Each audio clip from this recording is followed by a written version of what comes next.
नमस्कार। ज्योतिष शास्त्र में श्रद्धा और विश्वास रखने वाले सभी जातकों का पारलौकिक जगत चैनल में बहुत बहुत स्वागत है। आज के इस वीडियो में हम बात करेंगे सिंह राशि के जातकों के लिए मार्च 2022 का महीना किन किन खुशियों की सौगात लेकर आ रहा है, क्या रहेगी ग्रहों की स्थिति और हम क्या कर सकते हैं ग्रहों को अपने अनुकूल करने के लिए। मार्च का महीना सिंह राशि के जातकों के लिए बहुत ही अच्छा रहने वाला है, क्योंकि ग्रहों का संयोजन इतना बेहतर बन रहा है जो इससे पहले शायद ही कभी बना होगा। पहली बात तो ये है कि आपकी कुंडली के सप्तम भाव में सूर्य, गुरु और बुध का महायोग बन रहा है, जो सर्वथा शुभ फलदायक योग है। और दूसरी, आपकी कुंडली के छठे भाव में मंगल, शुक्र और शनि का महायोग बन रहा है, जो कि लगभग 25 माह के बाद आपकी कुंडली में बन रहा है। तो इन सब ग्रह स्थितियों का सिंह राशि के जातकों के जीवन पर क्या प्रभाव पड़ेगा, इसी का विश्लेषण करेंगे इस वीडियो में। क्या रहेगी धनागम और धन के बचत की स्थिति, संतान और शिक्षा, रोग, ऋण, शत्रुओं की स्थिति, आपका दाम्पत्य जीवन, लव रिलेशंस और पार्टनरशिप, भाग्य, धर्म, अध्यात्म और स्पिरिचुअलिटी, नौकरी, रोजगार, व्यापार, व्यवसाय और विदेश, इन सब का विश्लेषण करेंगे इस वीडियो में। तो चलिए वीडियो शुरू करते हैं। तो ये है सिंह राशि के जातकों की कुंडली। आपके लग्न के स्वामी सूर्य हैं, जो कि कुंडली के सप्तम भाव में गोचर कर रहे हैं और सूर्य की दृष्टि आपके लग्न पर पड़ रही है। यहाँ पर सूर्य के साथ बुध और देवगुरु का भी गोचर है। कुंडली के छठे भाव में मंगल, शुक्र और शनि का महायोग बन रहा है। यहाँ पर उच्च के हैं मंगल और शनि स्वराशि में गोचर कर रहे हैं। कुंडली के 8वें भाव में सूर्य और बुध का गोचर होगा 15 मार्च के बाद। सूर्य 15 मार्च तक सप्तम भाव में है और इसके बाद अष्टम भाव में गोचर कर जाएंगे और बुध 24 मार्च को अष्टम भाव में गोचर करेंगे देवगुरु की राशि में। कर्म भाव में राहु का गोचर है और सुख भाव में केतु का गोचर है। ये है ग्रह स्थितियाँ। अब आइए ग्रहों के प्रभाव के बारे में चर्चा करते हैं। तो सबसे पहले बात करते हैं उस महत्वपूर्ण योग के बारे में जो कि आपकी कुंडली के छठे भाव में बन रहा है, और ये है मंगल, शुक्र और शनि का महायोग। यहाँ पर मंगल मकर राशि में गोचर कर रहे हैं और मंगल उच्च के होते हैं, और कुंडली के छठे भाव, 8वें भाव और 12वें भाव में राहु, केतु, शनि और मंगल बहुत अच्छा परिणाम देते हैं। छठा भाव रोग, ऋण, शत्रु, मुकदमेबाजी, तलाक, चिकित्सा, कंपटीशन, इलीगल एक्टिविटीज़ और सोशल सर्विस का होता है। सिंह राशि के लिए मंगल का ये गोचर बहुत ही श्रेष्ठ लाभ देने वाला होता है, क्योंकि कुंडली के छठे भाव में मंगल हमेशा अच्छा परिणाम देते हैं। और यहाँ तो मंगल उच्च के होकर छठे भाव में गोचर कर रहे हैं, तो आपको रोग, ऋण और शत्रुओं का विनाश करेंगे। ऐसे जातक जिसकी कुंडली के छठे भाव में मंगल का गोचर होता है, वो काफ़ी अच्छी पर्सनालिटी के स्वामी होते हैं। और इस समय गोचर में जब मंगल का गोचर आपकी कुंडली के छठे भाव में हो रहा है, तो मंगल आपको बीमारियों से लड़ने की क्षमता प्रदान करेंगे। और अगर आपको किसी तरह से स्वास्थ्य संबंधी समस्या थी, तो वो समस्या अब दूर हो जाएगी। ऐसे जातक जिनकी जन्म कुंडली में छठे भाव में मंगल का गोचर होता है, वो काफ़ी अच्छी पर्सनालिटी के होते हैं, डैशिंग पर्सनालिटी, और फिजिकली बहुत स्ट्रांग होते हैं। गजब का शौर्य होता है इनमें, और ऐसे जातक किसी भी मैटर में डिसीजन लेने में देर नहीं करते। मंगल न केवल आपको रोगों से लड़ने में हेल्प करेंगे, बल्कि मंगल की दृष्टि विदेश भाव पर पड़ रही है, तो मंगल आपको विदेशों से धन भी उपलब्ध कराएंगे। छठा भाव सोशल सर्विस का होता है और मंगल आपको दूसरों की हेल्प करना सिखाएंगे।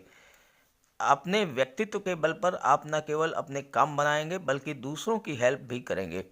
और ऐसे जातक समाज सेवा के कार्य में बढ़ चढ़ करके हिस्सा लेते हैं, और इससे इन्हें नाम और यश प्राप्त होता है। छठे भाव का मंगल आपके ननिहाल पक्ष से रिश्ते बहुत ही मजबूत करता है। मामा, नाना, मौसी से रिश्ते मधुर होंगे, उनका सहयोग मिलेगा और उससे आपको लाभ होगा। ननिहाल से आपको कोई ज़मीन जायदाद, धन या प्रॉपर्टी भी मिल सकती है। और ख़ास करके वो जातक जो कि सैन्य जगत से जुड़े हुए हैं, आर्मी में हैं, एयरफोर्स में हैं, नेवी में हैं, मिलिट्री में हैं, पुलिस विभाग में हैं या मेडिकल सर्विसेज में हैं, उनके लिए छठे भाव का मंगल बहुत ही श्रेष्ठ लाभ देने वाला होता है। और छठे भाव से प्रतियोगिताओं का भी विचार किया जाता है और छठा भाव आपको गेम्स, स्पोर्ट्स और कंपटीशन में विजय दिलाता है। मंगल भाग्य भाव के स्वामी हैं और मंगल सुख भाव के स्वामी हैं, तो भाग्य के सपोर्ट से आपके सुखों में वृद्धि होगी। यहाँ शनि का भी गोचर है और शनि भी स्वराशि में गोचर कर रहे हैं, अत्यंत बलवान हैं। तो शनि आपको रोगों से, शत्रुओं से लड़ने की क्षमता प्रदान करेंगे। कार्य के प्रति गजब का समर्पण होगा, अनुशासन प्रिय होंगे आप। और छठे भाव में शनि का गोचर अच्छे डॉक्टर, अच्छे वकील, अच्छे मनोवैज्ञानिक और बहुत अच्छे साइकियाट्रिस्ट बना देते हैं। छठा भाव सेवा भाव का है, तो आप अच्छे सामाजिक कार्यकर्ता बनेंगे और बाद में राजनीति के क्षेत्र में भी उच्च स्तर की सफलता अर्जित करेंगे। शनिदेव आपको स्वतंत्र विचारधारा वाला बनाएंगे, लंबे समय तक मेहनत करने की क्षमता प्रदान करेंगे और ऐसे में कभी कभी ये हो सकता है कि घर परिवार के लिए आप समय ना दे पाएँ। इस बात को आपको मैनेज करके चलना होगा, क्योंकि इससे घर में तनाव हो सकता है। विवाह के बाद धन की प्राप्ति होती है और ऐसे जातक जीवन के हर क्षेत्र में सफलता प्राप्त करते हैं। यहाँ पर शुक्र का भी गोचर है और शुक्र आपको कल्पनाशील और क्रिएटिव बनाएंगे। संगीत, नृत्य, लेखन, कविता, अभिनय, नाटक, सोशल मीडिया, लेखन, पत्रकारिता, ड्राइंग, पेंटिंग, इन सब क्षेत्रों में आपको बहुत अच्छी सफलता दिलाएंगे। फिल्म या टीवी सीरियल के माध्यम से भी आपको धन प्राप्त हो सकता है और शनि के प्रभाव से आपको ट्रांसपोर्ट या टूरिज्म के क्षेत्र से भी धन की प्राप्ति होगी। छठे भाव में शुक्र का गोचर है और छठे भाव में शुक्र की दृष्टि पड़ेगी 12वें भाव पर, जहाँ पर शुक्र अति विशिष्ट कारक होते हैं। यानी शुक्र 12वें भाव के प्रभाव को बहुत अधिक बढ़ा देते हैं। 12वां भाव विदेश का होता है, तो आपको विदेश से धन का लाभ होगा। विदेश आप उच्च शिक्षा के लिए जा सकते हैं, व्यापार व्यवसाय के सिलसिले में विदेश जा सकते हैं, हवाई यात्राएं आप खूब करेंगे। और चूंकि 12वां भाव खर्चों का होता है, तो खर्चों में भी वृद्धि करेंगे, लेकिन ये खर्चे आप अपने सुख साधनों की वृद्धि करने वाले वस्तुओं पर करेंगे। घर के लिए आप सुख सुविधा के साधन जुटाएंगे, अपने परिवार के लिए, अपने बच्चों के लिए। और अगर आप महिला हैं तो आप ऑर्नामेंट्स खरीद सकती हैं, ज्वेलरी खरीद सकती हैं, डिज़ाइनर ड्रेसेस परचेज कर सकती हैं और घर को आप डेकोरेट करा सकते हैं। और इस तरह के साधनों पर, और चूंकि मंगल की भी दृष्टि पड़ रही है, तो मंगल भी आपको चिकित्सा जगत से, गेम्स और स्पोर्ट्स के जगत से धन दिलाएंगे और इन क्षेत्रों में उच्च शिक्षा के लिए या किसी प्रतियोगिता में भाग लेने के लिए आप विदेश जा सकते हैं। आपकी वाणी और व्यवहार को इतना मधुर कर देंगे शुक्र की शत्रु स्वयं आपके वश में हो जाएंगे। और छठे भाव में शुक्र का गोचर महिलाओं की सहायता से जीवन में सफलता दिलाने वाला होता है। आपकी पत्नी आपकी भाग्योन्नति में सहायक हो सकती हैं और परिस्थितियों को अपने पक्ष में हैंडल करने की अद्भुत कला होगी आपके भीतर। हालांकि चूँकि राहु की नवम दृष्टि भी पड़ रही है, तो इसलिए आप आकस्मिक दुर्घटनाओं से आपको विशेष सावधान रहना होगा। और साथ ही साथ मंगल, शुक्र और शनि आपकी कुंडली में अगर कमज़ोर हैं तो इनका उपाय भी जरूर करें। अब आइए दूसरे महायोग के बारे में बात करते हैं, जो कि आपकी कुंडली के सप्तम भाव में बन रहा है, और वो है सूर्य, बुध और गुरु का महायोग। अब बात करते हैं दूसरे महायोग के बारे में, जो कि आपकी कुंडली के सप्तम भाव में बन रहा है, और ये महायोग है सूर्य, बुध और गुरु का महायोग। लेकिन इस पे चर्चा करने से पहले मैं आपसे एक बात शेयर करना चाहता हूँ। मैं आपके कमेंट्स को पढ़ता हूँ और कभी-कभी आपके कमेंट्स बहुत ही निराशाजनक होते हैं, बहुत ही नेगेटिव कमेंट्स आते हैं। ऐसा लगता है जैसे आप जीवन का युद्ध हार रहे हों, लड़ाई से दूर भाग रहे हों, जीवन से दूर भाग रहे हों, बहुत ही ज़्यादा डिप्रेस अवस्था में हैं आप। तो मैं आपको बताना चाहता हूँ कि ग्रहों का हमारे जीवन पर बहुत अधिक प्रभाव पड़ता है।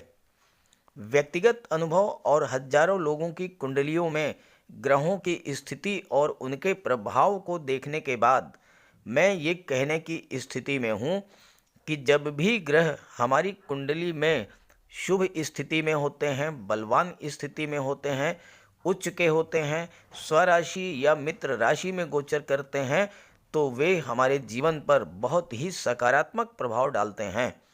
लेकिन जब ग्रह खुद ही पीड़ित हों, शत्रु राशि में हों, नीच के हों या अशुभ ग्रहों के प्रभाव में हों, तो वे हमारे जीवन पर नकारात्मक प्रभाव डालते हैं। तो ऐसी स्थिति में ग्रहों का उपाय लगातार करते रहना चाहिए। इससे ग्रहों को बल मिलता है और हम ग्रहों के अशुभ प्रभाव से अपने आप को सुरक्षित रख पाते हैं। अब आप अपनी कुंडली को देखें, नेट से डाउनलोड कर लें। अगर कोई ग्रह अंश बल से कमज़ोर है तो उसका उपाय करें, और उपाय भी बहुत आसान है। आप बिना कोई खर्च किए इन उपायों को कर सकते हैं। बस ध्यान ये रखना है कि आप जब भी अपने इष्ट देव की आराधना करें तो पूरे मन से करें। उस समय केवल भक्त और भगवान होने चाहिए, आराध्य और आराधक होने चाहिए, या फिर याचक और दाता की स्थिति बने। दोनों के बीच में कोई तीसरा नहीं होना चाहिए। कहने का अर्थ यह है कि 10 मिनट ही सही आप दुनियावी चीज़ों को बिल्कुल भुला दें और केवल अपने आराध्य से बात करें। फिर देखिए कैसे नहीं आपकी फरियाद सुनी जाएगी। तो ग्रहों का उपाय जरूर करें, उससे आपको बहुत बड़ा लाभ होगा। अब बात करते हैं सप्तम भाव में सूर्य, बुध और गुरु के महायोग के बारे में। तो सप्तम भाव से हमारे दाम्पत्य सुख, love relations, partnership, public relation, public image, विवाह, इन सब का विचार किया जाता है। यहाँ पर देवगुरु का गोचर है। देवगुरु विवाह के कारक हैं, तो विवाह के प्रबल योग बनते हैं। और देवगुरु संतान भाव के स्वामी भी हैं, तो संतान का भी योग बनता है। विवाह के बाद जीवन में तरक्की, मान सम्मान और उच्च पद का भी योग बनता है। यहाँ पर सूर्य हैं, और सूर्य क्या होते हैं? सूर्य राजा होते हैं। और सप्तम भाव से पब्लिक रिलेशंस और पब्लिक इमेज का विचार किया जाता है। आप अपनी छवि को लेकर कार्यस्थल पर बहुत ही सतर्क रहेंगे। लोग आपके बारे में क्या सोचते हैं, इस बात से आप बहुत ज़्यादा सतर्क रहेंगे, जिसका परिणाम ये होगा कि आपकी इमेज कार्यस्थल पर बहुत अच्छी होगी। तो आपको बॉस का सहयोग मिलेगा, बॉस से आपको तारीफ मिलेगी, प्रशंसा होगी आपकी, आपके कार्यों को महत्व दिया जाएगा, आपकी बात को महत्व दिया जाएगा और आपको सरकार से लाभ मिलेगा। व्यापार के क्षेत्र में सफलता मिलेगी, आप लोगों की हेल्प करेंगे। आप या तो शासन प्रशासन और राजनीति में स्वयं होंगे, या उससे जुड़े हुए लोगों से आपके संबंध बहुत मधुर होंगे, जिससे कि आपको अपने कार्यों को आसानी से करने में सुविधा होगी। पिता का भी बहुत अच्छा सपोर्ट आपको मिलेगा, पिता के आप प्रिय होंगे। और राजनीति, सरकार से जुड़े कार्य या पब्लिक इंटरेस्ट के कार्यों में आपकी रुचि होगी। और अगर विवाह आपका 25 वर्ष के बाद होता है तो आपका जीवन साथी भी बहुत अधिक संभावना है कि वो जॉब में हो या खुद का कोई व्यापार व्यवसाय हो। सप्तम भाव जो होता है वो तुला राशि का होता है। तुला राशि क्या है? संतुलन है। तुला राशि न्याय है। तुला राशि व्यापार है। तो यहाँ पर सूर्य, गुरु और बुध का महायोग आपको जीवन में संतुलन बनाकर चलना सिखाएगा। और अगर विवाह इस गोचर काल में होगा तो अत्यंत खूबसूरत जीवन साथी प्राप्त होगा, और वो जीवन साथी आपके भाग्योन्नति में सहायक होगा और साथ ही बहुत ही सपोर्टिव नेचर का होगा। और ऐसे जातक अच्छे वकील, अच्छे पत्रकार, न्यायपालिका के अधिकारी, कर्मचारी, उपदेशक, शिक्षक बनते हैं और राज्य से धन भी प्राप्त होता है। और ऐसे जातकों का पुत्र भी मेधावी और भाग्यशाली होता है। और सप्तम भाव में देवगुरु असाधारण लाभ दिलाने वाले होते हैं। दाम्पत्य जीवन में प्रेम और स्थायित्व को बढ़ा देते हैं। 15 मार्च को सूर्य का गोचर कुंडली के अष्टम भाव में होगा और 24 मार्च को बुध का गोचर अष्टम भाव में होगा मीन राशि में। तो आइए इसका विचार करते हैं। 15 मार्च को सूर्य का गोचर कुंडली के अष्टम भाव में हो जाएगा। सूर्य को अष्टम भाव का दोष नहीं लगता और चूंकि अष्टम भाव के स्वामी स्वयं देवगुरु हैं, तो देवगुरु अष्टम भाव में आपको दैवी सपोर्ट दिलाएंगे। सूर्य में अग्नि, ऊर्जा, तेज और प्रकाश होता है और सूर्य अष्टम भाव के दोषों को अपनी ऊष्मा से जला करके राख कर देंगे। और अगर आप सूर्य देव की उपासना करते हैं तो रोग, शोक, कष्ट आने का साहस नहीं करेंगे आपके पास। अष्टम भाव से ज्योतिष, अध्यात्म, अकल्ट साइंस और रिसर्च का विचार किया जाता है और आपको इन क्षेत्रों में सफलता दिला देंगे सूर्य और बुध। सप्तम भाव में बुध का गोचर है और बुध 24 मार्च को अष्टम भाव में गोचर करेंगे, तो व्यापार के क्षेत्र में भी सफलता आपको मिलेगी और धन प्राप्त होगा। बुध आपकी छिपी टैलेंट को बाहर निकालेंगे और मैनेजमेंट सेक्टर, आईटी सेक्टर, शिक्षा, व्यापार और रिसर्च के क्षेत्र में आप नई नई खोज करेंगे और आपको इसका लाभ प्राप्त होगा। देवगुरु अष्टम भाव में आपको दीर्घायु बनाएंगे, दैवी सपोर्ट दिलाएंगे। कितनी भी कठिन परिस्थिति हो, आप उससे बाहर निकल आएंगे और आपकी पिछली परेशानियों को दूर करेंगे, खास करके धन संबंधी समस्याओं को, क्योंकि बुध लाभ भाव के स्वामी हैं और बुध ही धन भाव के भी स्वामी हैं। और बुध का गोचर व्यापार के भाव में है और बाद में अष्टम भाव में है। तो आप अपने बुद्धि बल से व्यापार के क्षेत्र में, शिक्षा के क्षेत्र में, आईटी सेक्टर और कंप्यूटर के क्षेत्र में, मैनेजमेंट के क्षेत्र में उच्च स्तर की सफलता अर्जित करेंगे, प्रचुर मात्रा में धन अर्जित करेंगे और धन का संचय और निवेश भी करेंगे। देवगुरु आपको ससुराल पक्ष से भी लाभ दिलाएंगे। मार्केटिंग, इंश्योरेंस के क्षेत्र से भी आपको धन की प्राप्ति होगी। और देवगुरु की दृष्टि आपकी कुंडली के पराक्रम भाव पर पड़ रही है, तो देवगुरु आपके ज्ञान, बुद्धि, विवेक में वृद्धि करेंगे। और पराक्रम भाव के स्वामी शुक्र हैं और शुक्र आपके कार्यों में परफेक्शन लाएंगे। आप जो भी कार्य करेंगे पूरे मनोयोग से करेंगे और उस कार्य में आप सफलता अर्जित करेंगे। और मंगल भाग्य भाव के स्वामी हैं और भाग्य भाव पर मंगल की दृष्टि भी पड़ रही है, तो भाग्य का भी आपको पूरा सपोर्ट मिलेगा। और साथ ही साथ अपने भाग्य और पुरुषार्थ के बल पर आप कार्य क्षेत्र में भी अच्छी सफलता प्राप्त करेंगे। अष्टम भाव आकस्मिकता का होता है, तो अचानक से आपको धन लाभ के प्रबल योग हैं। लेकिन वाहन चलाते समय आपको विशेष सावधानी बरतने की भी आवश्यकता है। अब आइए बात करें राहु और केतु की, जो कि आपकी कुंडली के दशम भाव और चतुर्थ भाव में गोचर कर रहे हैं। राहु का गोचर आपकी कुंडली के दशम भाव में है, जहां से आपके जॉब, कैरियर और प्रोफेशन का विचार किया जाता है। राहु अगर अकेले हों तो बहुत अच्छा रिजल्ट देते हैं और दशम भाव में तो राहु अति विशिष्ट कारक होते हैं। ज्योतिष शास्त्र में दशम भाव राहु के लिए श्रेष्ठतम स्थिति है। आप जिस भी जॉब, कैरियर या प्रोफेशन में होंगे, राहु आपको नाम, यश और सफलता दिला देंगे। आपकी विल पावर को बहुत ही स्ट्रांग कर देंगे।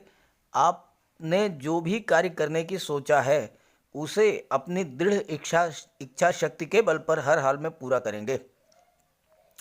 आपके स्वभाव की यही विशेषता आपको सफलता के शीर्ष पर ले जाएगी और आप जीवन में बहुत अधिक धन संपदा अर्जित करेंगे। राहु आपके पिछले जीवन के जुनून को रिप्रेजेंट करता है। जो कार्य पिछले जीवन में पूरा नहीं हो पाया था, पिछले समय में पूरा नहीं हो पाया था, वह कार्य अब आप पूरा कर लेंगे। राहु शॉर्टकट का मार्ग भी दिखाते हैं और आप एन केन प्रकारेण अपनी इच्छित वस्तु को प्राप्त ही करेंगे। दशम भाव का राहु आपको राजनीति और शासन प्रशासन में उच्च पद दिलाते हैं। हालांकि पिता और परिवार से दूरी भी बनेगी और अशुभ राहु अगर हैं तो कार्यस्थल पर आपके लिए परेशानियां भी खड़ी करेंगे, तो आप इसका उपाय कर लें। अब आइए बात करते हैं केतु की। केतु का गोचर आपकी कुंडली के चतुर्थ भाव केंद्र के भाव में है और केतु केंद्र में है तो बहुत अधिक फल, श्रेष्ठतम फल प्रदान करते हैं। चतुर्थ भाव का केतु सबसे श्रेष्ठ फल देने वाला होता है। भूमि, भवन और वाहन का सुख प्रदान करता है। समाज में मान सम्मान, पद और प्रतिष्ठा दिलाने वाला होता है। माता पिता का सुख सब कुछ दिलाएंगे, लेकिन इसके लिए ज़रूरी है कि आपका चंद्रमा बलवान हो। तो चंद्रमा क्या है? चंद्रमा हमारा मन है। तो अगर हम अपने मन को स्थिर करेंगे, भटकने से बचाएंगे, तो केवल और केवल लक्ष्य को फोकस करेंगे, तो आपको हर तरह की सफलता दिलाने वाले होते हैं केतु। केतु की दृष्टि अष्टम भाव पर पड़ेगी और अष्टम भाव आकस्मिकता के होता है और केतु भी आकस्मिकता के कारक होते हैं, तो आकस्मिक धन लाभ होगा। केतु आपको गुप्त विद्याओं का ज्ञाता बना देंगे, जमीन से धन का लाभ कराएंगे, रियल एस्टेट, प्रॉपर्टी डीलिंग या कंस्ट्रक्शन संबंधी कार्यों से आपको लाभ दिलाएंगे। हालांकि छोटी मोटी चोट चपेट का भय रहेगा, एक्सीडेंट से आपको सावधान रहना पड़ेगा। और केतु की दृष्टि कर्म भाव पर पड़ेगी तो कार्यक्षेत्र में थोड़ा बहुत उतार चढ़ाव ला सकते हैं, लेकिन कुल मिलाकर के बहुत अच्छा रिजल्ट देते हैं। सुखों में वृद्धि करेंगे और कार्यक्षेत्र में उन्नति कराएंगे। अब आइए बात करते हैं उपाय और सावधानियों की। आपको मार्च के महीने में 2-3 बातों का विशेष तौर से ध्यान रखना होगा। पहली बात, मंगल का गोचर छठे भाव पर है और मंगल आकस्मिकता के कारक होते हैं, तो आपको स्वास्थ्य को लेकर विशेष सावधानी बरतनी होगी, क्योंकि मंगल की दृष्टि 12वें भाव पर पड़ रही है और 12वां भाव अस्पताल का भी होता है, तो स्वास्थ्य का ध्यान रखें। दूसरी बात यह है कि सूर्य आपके लग्न के स्वामी हैं, तो आपका व्यक्तित्व तो बहुत ही भव्य होगा, लेकिन वाणी में उग्रता होगी, तो इससे भी आपको सावधान रहना है। अब आप, जैसा कि शुरू में मैंने बताया है, अपनी कुंडली को देखिए और सूर्य, बुध, गुरु, मंगल, शुक्र, शनि, राहु या केतु, इनमें से अगर कोई भी ग्रह अंश बल से कमज़ोर है तो उसका उपाय करें। और दूसरी बात, आप यह देखें कि आपके जीवन में इस समय किस ग्रह की महादशा चल रही है और किस ग्रह की अंतर्दशा चल रही है, इसका ध्यान रखें और इसी के अनुसार उपाय करें। सूर्य के लिए सूर्य देव की उपासना करें, आदित्य हृदय स्तोत्र का पाठ करें, गायत्री मंत्र का जाप करें, प्रातःकाल तांबे के लोटे में जल, अक्षत, रोली, चंदन, लाल पुष्प ये डाल करके सूर्य देव को अर्घ्य दें। बुध के लिए भगवान श्री गणेश की उपासना करें, गौ माता की सेवा करें, किन्नर को दान दें। देवगुरु के लिए माता पिता, गुरु और वृद्धजनों की सेवा करें, सम्मान करें, भगवान विष्णु की उपासना करें, घर में केले का एक वृक्ष लगा लें और उसकी सेवा करें। मंगल और शनि के लिए बजरंगबली की उपासना करें, हनुमान चालीसा का पाठ करें और शुक्र के लिए माता लक्ष्मी का उपासना करें, घर को अपने साफ सुथरा रखें। और अगर एक चांदी की चेन या चांदी की अंगूठी आप धारण कर लेते हैं तो मंगल और शुक्र दोनों का उपाय हो जाएगा। और शनिदेव के लिए गरीब, असहाय, लाचार, दिव्यांग व्यक्ति कोई भी हो, आप उसकी मदद करें। शनिवार के दिन सरसों के तेल का एक दीपक पीपल के वृक्ष के नीचे जला दें। सरसों को तेल का दान करें आप, और शनिदेव की उपासना करें, शनि स्तोत्र का पाठ करें। जहाँ तक राहु की बात है तो बजरंगबली की उपासना करेंगे तो राहु का भी उपाय हो जाएगा। साथ ही साथ मोर पंख ला करके आप घर में रखें।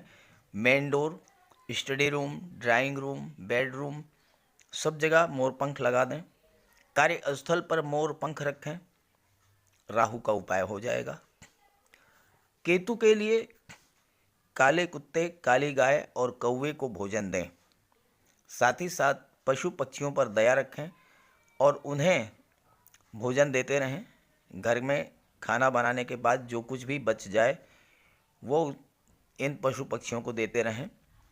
तो राहु, केतु, शनि, मंगल, सूर्य, बुध, गुरु सभी को बल मिलेगा और आपके जीवन की समस्याएं जो हैं वो समाप्त होंगी। तो मेरी बात से सहमत हों तो अपने साथियों को भी ये वीडियो शेयर कर दीजिएगा।